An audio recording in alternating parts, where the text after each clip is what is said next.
வணக்கம் viewers, welcome to Andaman அறுசுவை. இன்றைக்கி நம்ம பார்க்க போகிறது நல்ல டேஸ்டாக ப்ரான் பிரியாணி எப்படி செய்யறதுன்னு. வாங்க வீடியோக்குள்ளே போகலாம். அதுக்கு முன்னாடி நீங்கள் இந்த சேனலுக்கு புதுசாக இருந்தால் நம்ம சேனலை சப்ஸ்கிரைப் பண்ணிக்கோங்க.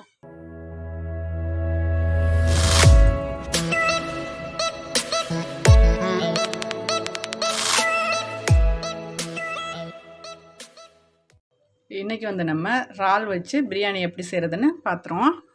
இறாலை க்ளீன் பண்ணி வச்சுருக்கேன். இந்த முதுகு பக்கம் ஒரு நரம்பு மாதிரி இருக்கும், அதை கட் பண்ணி எடுத்துடணும். அதை கட் பண்ணி எடுத்து க்ளீன் பண்ணி வச்சுருக்கேன். இப்போ நம்ம பிரியாணி செய்கிறதுக்கு என்ன பண்ணலான்னு பார்ப்போம். ஃபஸ்ட்டு இதை பொரித்து எடுத்துக்கணும். இறாலை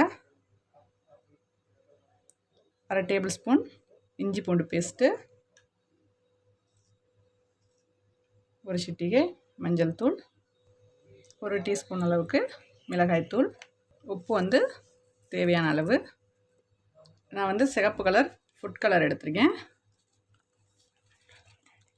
கொஞ்சம் கலருக்காகத்தான் அது சேர்க்குறது. இதை நல்லா மிக்ஸ் பண்ணிடுவோம். இஞ்சி பூண்டு பேஸ்ட் கம்மியாக தான் சேர்க்கணும், ஏன்னா பொரிக்கும்போது ரொம்ப கருவும் மசாலா, அதனால் மசாலா கம்மியாக சேர்த்துருக்கேன். இந்த ஃபுட் கலர் சேர்த்ததுனால இது நல்லா சிகப்பாக இருக்குது.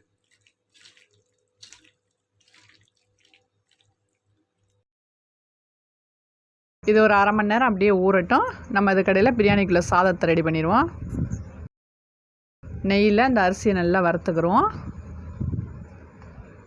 ஹை ஃப்ளேமில் வச்சு வறுக்காதியே, கொஞ்சம் மீடியம் ஃப்ளேம்லேயே வச்சு அரிசி சூடேறு வரைக்கும் நல்லா வறுத்து எடுத்துக்கிறோம். இப்போ இது ஒரு பாத்திரத்தில் மாற்றிடுவோம்.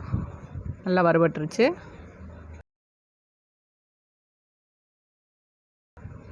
ஒரு சட்டி எடுத்துக்கிறோம். அதில் தேவையான அளவு எண்ணெய் ஊற்றிக்கிறோம். 2 பிரியாணி இலை, பட்டை, கிராம்பு,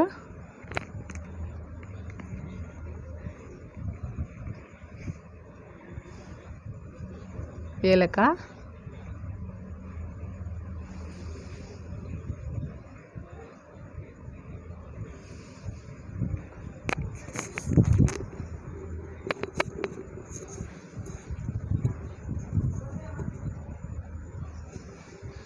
ரெண்டு பெரிய வெங்காயம் கட் பண்ணி வச்சுருக்கேன், அதையும் இது கூட சேர்த்துருவோம்.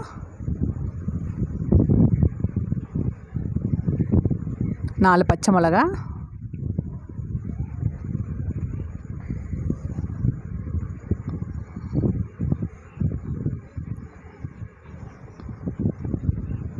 நல்லா வதக்கிக்கிறோம்.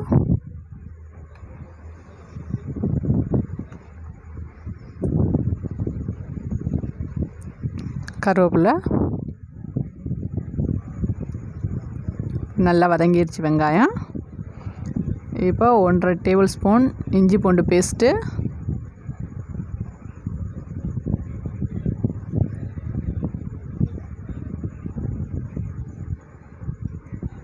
2 டேபிள் ஸ்பூன் வெங்காயம் பேஸ்ட்டு. இதில் மல்லி இலை பச்சை மிளகா சேர்த்து அரைச்சிருக்கேன் வெங்காயத்தில்.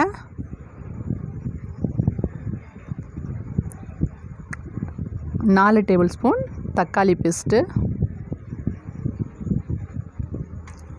இதை நல்லா மீடியம் ஃப்ளேமில் வச்சு நல்லா வதக்கிடுவோம், அந்த பச்சை வாடை போக வரைக்கும்.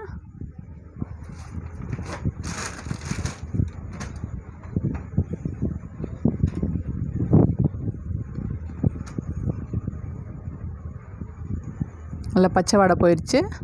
இப்போ நம்ம பிரியாணி மசாலா எடுத்திருக்கேன்.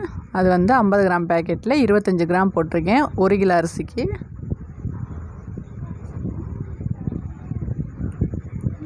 போட்டு மசாலா கருகாமல் லோ ஃப்ளேமில் வச்சு நல்லா வதக்கிடுவோம்.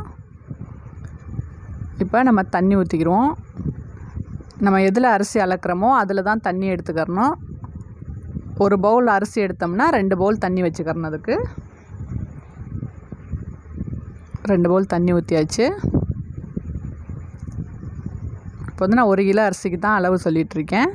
தேவையான அளவு உப்பு. இப்போ இதை மூடி வச்சுருவோம், அது நல்லா கொதிக்கட்டும்.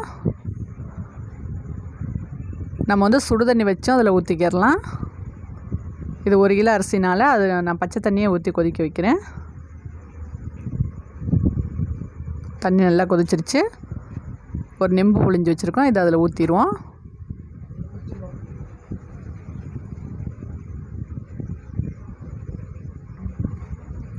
இப்போ இந்த வறுத்து வச்சுருக்க அரிசியை அதில் சேர்த்துருவோம்.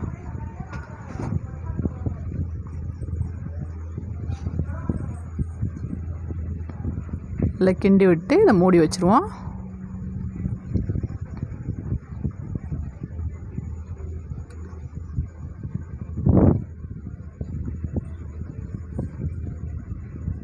நான் வந்து இந்த சாதத்தில் இப்போ கரம் மசாலா சேர்க்கலை.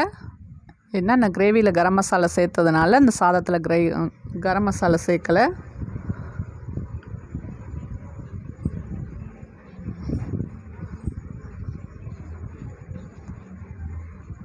நீங்கள் வந்து கரம் மசாலா கிரேவியில் சேர்த்திங்கன்னா சாதத்தில் சேர்க்க வேண்டியதில்லை.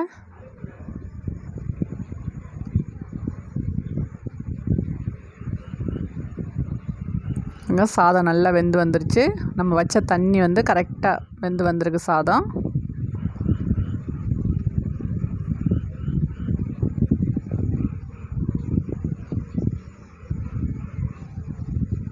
இப்போ இதை இறக்கி மூடி வச்சுருவோம். இது ஒரு 1/2 மணி நேரம் நல்லா செட் ஆகட்டும்.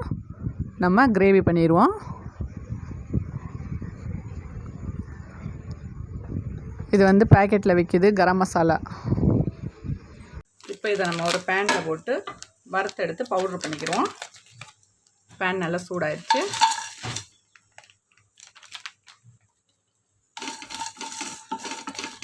இது வந்து லோ ஃப்ளேமில் வச்சு தான் வறுக்கணும், இல்லைன்னா கருகிரும் இல்லை உள்ளதெல்லாம். இது நல்லா வறுபட்டுருச்சு. இப்போ அடுப்பு ஆஃப் பண்ணிடுவோம். ஆஃப் பண்ணிவிட்டு இதை ஆற வச்சுட்டு பவுட்ரு பண்ணுவோம். சூட்டோட பவுட்ரு பண்ணக்கூடாது. ஆறுனதுக்கப்புறம் தான் நல்லா பவுட்ரு ஆகும். நீங்கள் சூடோட பவுட்ரு பண்ணிங்கன்னா அது பவுட்ரு ஆகாது.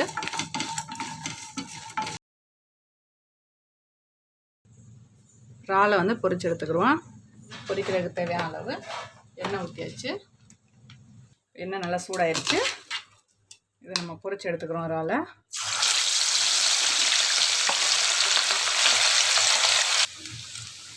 இப்போ இந்த இறால் வந்து பொரிஞ்சிருச்சு. ரொம்ப முருக பொரிக்கக்கூடாது, அரை பதத்தில் எடுத்துடணும். ரொம்ப முருக பொரிச்சின்னா அதுக்கப்புறம் நம்ம சேர்க்குற மசாலா அதில் சேராது. அதனால் வந்து அரை பதத்திலே இருக்கணும். அடுத்ததாக இப்போ எப்படி கிரேவி பண்ணுறதுன்னு பார்த்துருவோம். இப்போ வந்து பிரியாணிக்கான கிரேவி எப்படி பண்ணுறதுன்னு பார்த்துருவோம். இப்போ நம்ம வந்து அந்த இறால் பொரிச்ச எண்ணெயை வேஸ்ட் பண்ண வேணாம், கிரேவிக்கு சேர்த்துக்கிறோம்.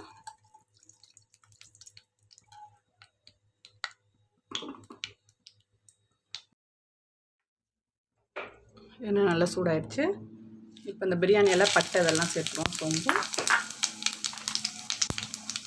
பெரிய வெங்காயம் கட் பண்ணி வச்சுருக்கோம், சேர்த்துருவோம்.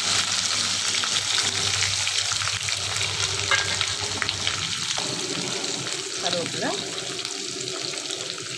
3 பச்சை மிளகாய் சேர்த்துக்கலாம்.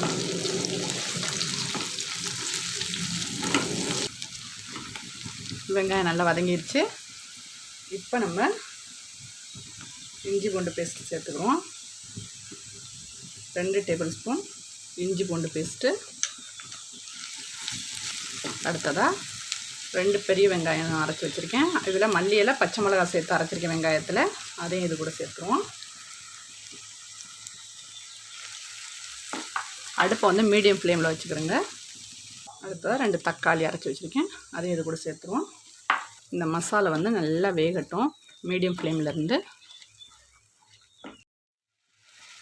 ஒரு சிட்டிகை மஞ்சள் சேர்த்துக்கிறோம். இது வந்து நல்லா எண்ணெய் விடு வரைக்கும் மீடியம் ஃப்ளேம்லேயே இருந்து நல்லா வதங்கட்டும். இஞ்சி பூண்டு வெங்காயம் தக்காளி எல்லாம் நல்லா வதங்கிடுச்சு. இப்போ நம்ம மசாலா சேர்த்துருவோம். 1 டீஸ்பூன் மிளகாய்த்தூள், 1 teaspoon biryani masala, 1 teaspoon chicken masala, நம்ம பவுட்ரு பண்ணின கரம் மசாலா. இப்போ இதை நல்லா மிக்ஸ் பண்ணிடுவோம். இந்த மசாலைக்கு தேவையான அளவு உப்பு சேர்த்துக்கிறோம்.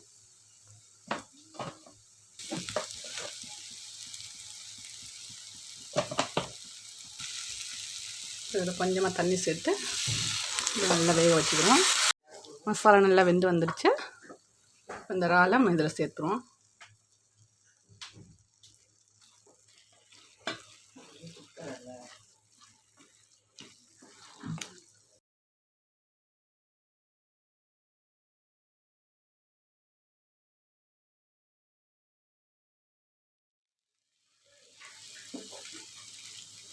இப்போ பிரியாணிக்கான இறால் ரெடி ஆயிடுச்சு.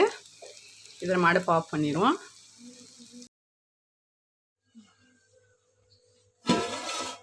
இப்போ பிரியாணிக்கான சாதம் ரெடி ஆயிடுச்சு.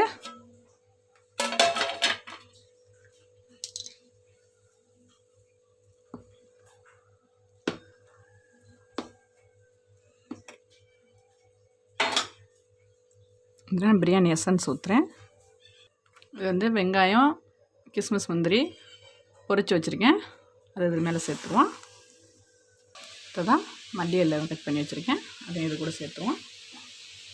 ரோஸ் வாட்டர் லைட்டாக சேர்த்துக்குருவோம். இந்த மாதிரி ஒரு ஈயச்சட்டி எடுத்துக்கிறோங்க. ஏன்னா மறுபடியும் நம்ம இதை வந்து அடுப்பில் வச்சு ஒரு 2 நிமிஷம் வந்து அடுப்பில் வச்சு ஹீட் பண்ணணும்.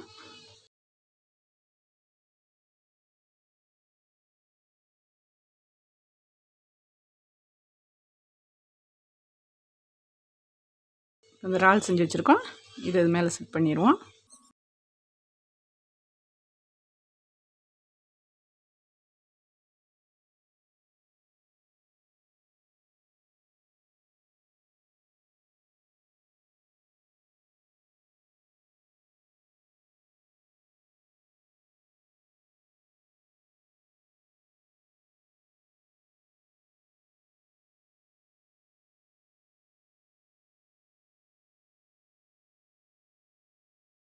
பிரியாணியை வந்து 2 நிமிஷம் அடுப்பில் வச்சுட்டு இறக்குனதுமே வந்து சர்வ் பண்ணிடாதீங்க.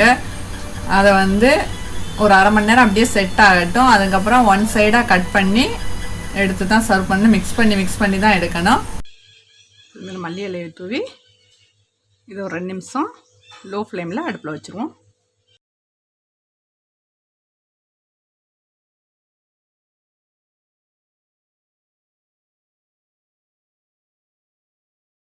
இந்த வீடியோ உங்களுக்கு பிடிச்சிருந்தா லைக் பண்ணுங்கள், ஷேர் பண்ணுங்கள், கமெண்ட் பண்ணுங்கள். நீங்கள் நம்ம சேனலில் இது வரைக்கும் சப்ஸ்கிரைப் பண்ணலன்னா சப்ஸ்கிரைப் பண்ணிக்கோங்க. பக்கத்தில் இருக்கிற பெல் ஐக்கனையும் கிளிக் பண்ணிக்கோங்க.